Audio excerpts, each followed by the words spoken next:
Have you ever been called too quiet at work?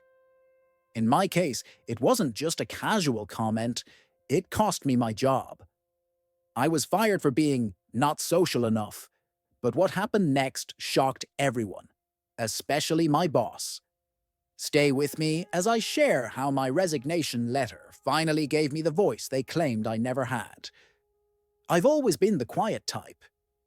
While my coworkers chatted about weekend plans by the coffee machine, I'd offer a polite smile and return to my desk.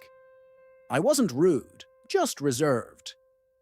I did my work efficiently, met every deadline, and consistently received positive performance reviews for the quality of my output. I thought that was what mattered in a professional environment. Apparently, I was wrong. If you're enjoying this story so far, please hit that subscribe button to support the channel. I share workplace stories that might help you navigate your own career challenges. It all started 3 years ago when I joined Horizon Technologies as a software developer.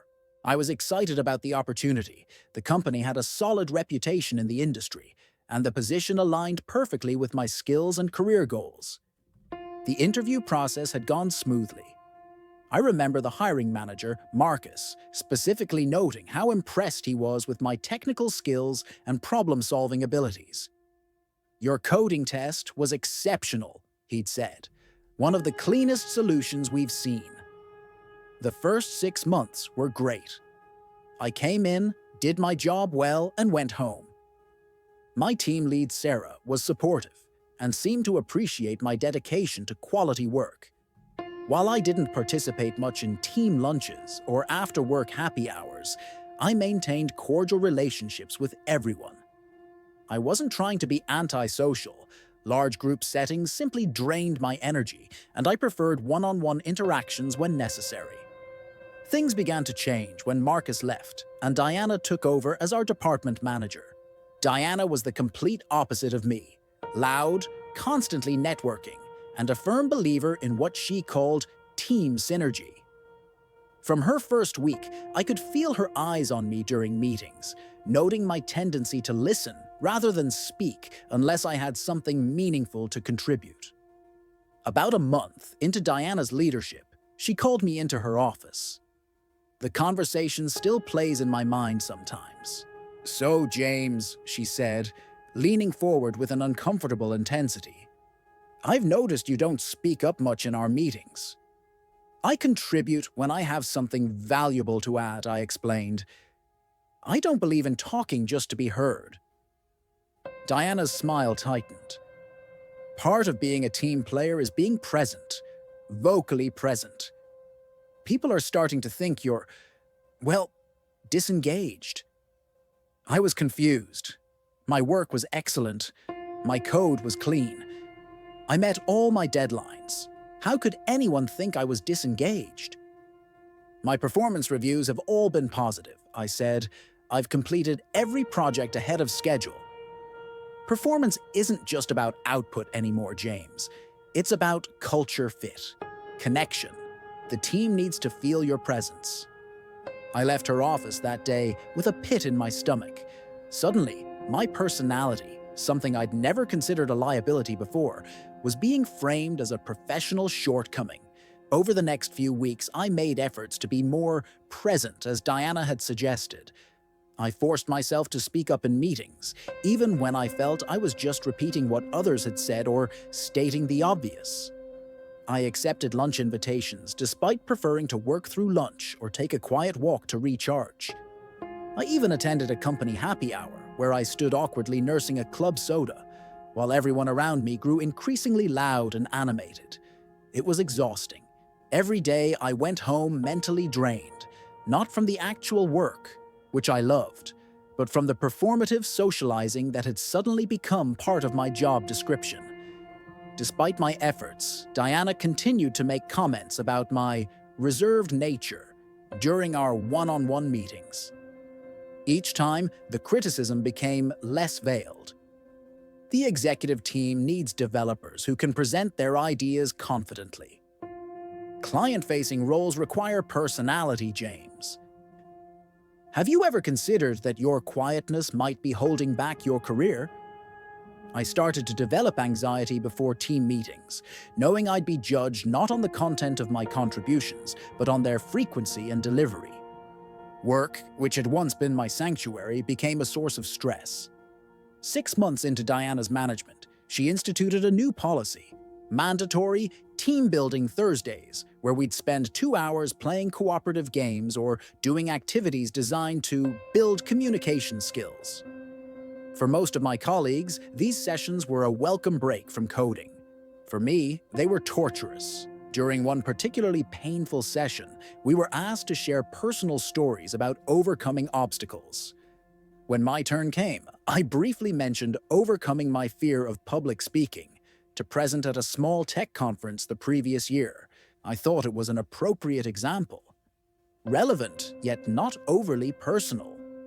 Diana interrupted me. "That's exactly what I'm talking about, James. Even your personal stories are about how uncomfortable you are speaking to people. You need to work on being more open." The room fell silent. My cheeks burned with embarrassment. I'd tried to participate in the exact way she wanted, only to have my contribution used against me. After that humiliating experience, I requested a private meeting with Diana to address the situation directly. I explained that I was an introvert by nature, but that didn't mean I wasn't committed to the team or the company. "My work has never suffered because of my personality," I said. "In fact, I think my ability to focus and work independently has been an asset." Diana sighed, looking genuinely perplexed. "James, tech isn't just about coding in isolation anymore. It's a collaborative industry. If you can't adapt to that, I'm not sure this is the right environment for you." Her words hit me like a physical blow. Was she suggesting I leave over something as fundamental as my personality? I decided to speak with HR, hoping for some support or at least clarification on company policy regarding personality-based evaluation. The HR representative, Melissa, listened sympathetically but offered little concrete help. "Different managers have different leadership styles," she explained. "Diana values strong communication and team cohesion. Have you considered taking some communication courses? We could potentially cover the cost." I left the HR office feeling even more defeated. The message was clear: change who you are, or find somewhere else to work. Over the next 2 months, my performance reviews, which had previously highlighted my technical excellence, began to focus almost exclusively on my communication deficiencies and cultural integration challenges. My raises and bonuses were affected, despite the fact that my actual output remained excellent. The final straw came during a company-wide retreat. We were divided into teams for a scavenger hunt designed to foster creative communication. Heck, my team was struggling to solve a particular clue. While everyone shouted over each other with increasingly outlandish interpretations, I quietly worked through the puzzle logically and found the solution. When I tried to share my answer, I couldn't get a word in edgewise. Finally, I wrote it down and passed the paper to our team leader. He read it, his eyes widened, and he immediately led the team in the correct direction, without acknowledging where the solution had come from. Later, during the retreat debrief, Diana singled out our team leader for his excellent problem-solving skills in solving that particular clue. When I mentioned that I had actually solved it, Diana smiled tightly and said, "Well, Jason communicated the solution effectively to the team, which is just as important as finding it." That night in my hotel room, I realized something had to change. I couldn't continue working in an environment that not only failed to value my strengths, but actively penalized me for a fundamental aspect of my personality. I began updating my resume. When we returned from the retreat, I started applying for new positions discreetly. Within 2 weeks, I had 3 promising interviews lined up. Each time, I made a point of asking about company culture and how they evaluated employee performance. I was determined not to end up in another situation where my introversion would be deemed a liability. Then came the day that still makes me clench my jaw when I think about it. Diana called me into a meeting room where Melissa from HR was already seated. I knew immediately what was happening. "James," Diana began, her voice carefully modulated to sound regretful. "We've given you feedback repeatedly about the communication and engagement issues, but we haven't seen sufficient improvement.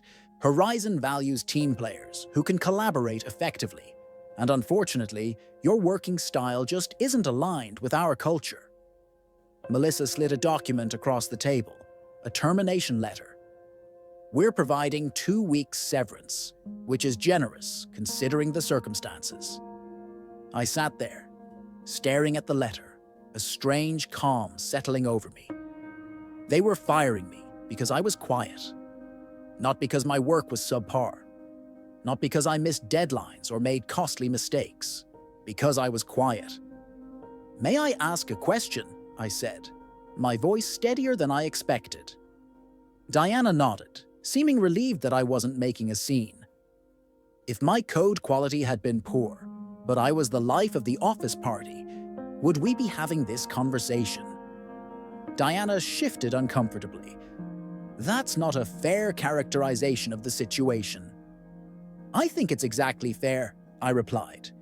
"You've never once questioned my technical abilities or work output, only my personality." "It's not about personality," Diana insisted.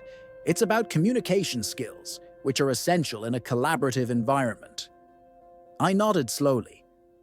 "I understand. I'll clean out my desk." As I gathered my belongings under the watchful eye of security, standard procedure for terminated employees, but it felt particularly degrading, I realized I wasn't just sad or angry. I was relieved. The constant pressure to be someone I wasn't had been crushing me. Maybe this was, in its own painful way, a blessing. That night, I received an email from Sarah, my former team lead. She'd heard about my termination and was horrified.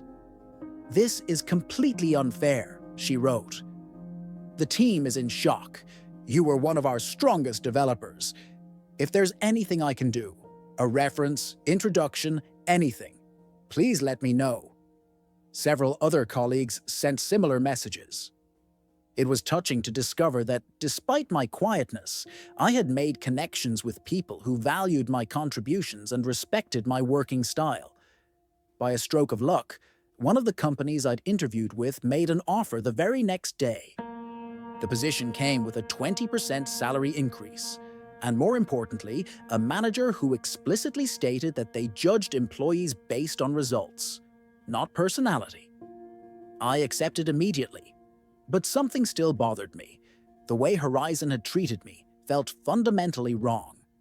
Not just unfair to me personally, but potentially harmful to other quiet, introverted employees who might face similar discrimination. I decided I couldn't leave without saying something. I spent an entire evening crafting a resignation letter. Yes, a resignation letter for a job I'd already been fired from. It might seem strange, but I wanted to formally document my perspective. Not just for Diana and HR, but for myself. I wanted to reclaim some of the dignity that had been stripped away in that sterile meeting room. The letter began professionally enough, acknowledging my termination and confirming my last day. But then it continued. "I am writing this letter not as a formality, but as a voice for the voiceless. The quiet employees who contribute immense value without fanfare. During my time at Horizon, I consistently delivered high-quality code, met or exceeded every deadline, and solved complex problems that others couldn't tackle. Yet none of these contributions were deemed as valuable as the ability to engage in small talk or dominate a meeting. Introversion is not a character flaw to be corrected. It is a different way of processing information and interacting with the world. Studies consistently show that introverts bring valuable perspectives to teams, often seeing solutions that more vocal team members miss in the noise of group discussion. by dismissing employees based on their communication style rather than their actual output. Horizon is not only practicing a form of personality discrimination, but is actively harming its own interests by losing talented contributors. I hope my departure prompts some reflection on how performance is evaluated at this company. A truly inclusive workplace values diversity not just in gender, race, or background, but in thinking and communication styles as well. I leave not with regret for being too quiet, but with disappointment that my voice, though seldom heard, was never truly listened to. I signed it, attached it to an email addressed to Diana, Melissa, and the company's CEO, and pressed send. I didn't expect a response. I certainly didn't expect what happened next. The following morning, I received a call from Thomas Reynolds, the CEO himself. My heart raced as I answered. "James," he said, his voice surprisingly gentle. "I received your letter. I'd like to meet with you if you're willing." I agreed, more out of curiosity than hope for any real change. We arranged to meet at a coffee shop near the office that afternoon. Thomas was already there when I arrived. No assistants or HR representatives in sight. He stood to shake my hand, then insisted on buying my coffee before we sat down. "Your letter was quite powerful," he began, stirring his Americano thoughtfully. It made me realize we might have a blind spot in how we evaluate employee contributions. I nodded, unsure where this was going. "I did some digging this morning," he continued. "Looked at your performance metrics, project completions, code reviews. Your technical performance was exceptional. Top 5% in the company, actually." "Thank you," I said quietly. "I took pride in my work." "Which makes your termination all the more troubling," Thomas said, leaning forward. "I want to be direct with you, James. I think we made a mistake. I'd like to offer you your job back, with a promotion to senior developer and a significant adjustment to your compensation." I was stunned. This was the last thing I'd expected. "I appreciate that, Thomas, truly, but I've accepted another position." He nodded, unsurprised. I thought that might be the case. Good talent doesn't stay available for long. "May I ask where you're going?" I told him about my new role, and he smiled ruefully. "They're lucky to have you, but I still want to thank you for your letter. It's prompted some important discussions at the executive level about how we evaluate performance and what we consider cultural fit. Now, Diana has been asked to review her management approach, and we're bringing in consultants to help us develop more inclusive leadership practices." As we parted ways, Thomas handed me his business card with his personal number written on the back. "If things don't work out at the new place, or if you ever want to come back to a hopefully improved Horizon, please call me directly." Word of my letter and Thomas's response spread quickly through my former team.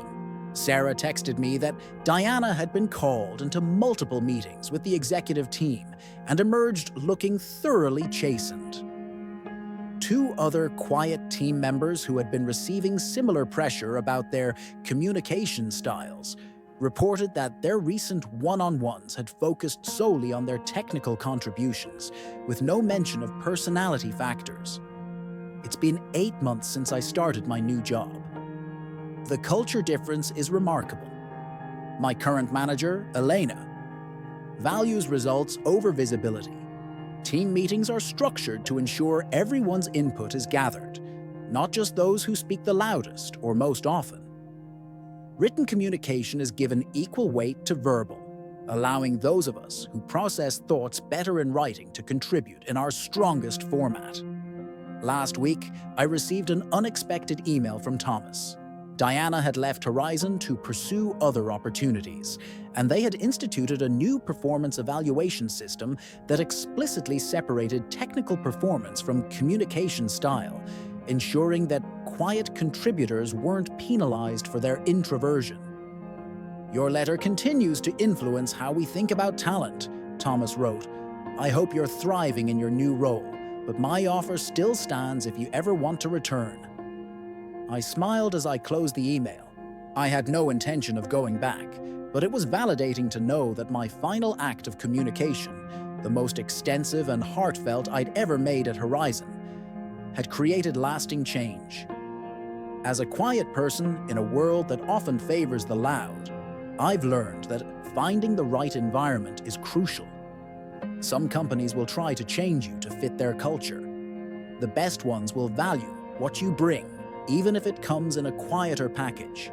If you're struggling in a workplace that doesn't appreciate your communication style, remember that there are companies out there that will value your contributions on their merit, not on how loudly you present them. Sometimes, as in my case, the most powerful statement you can make is in writing, when you finally decide that enough is enough.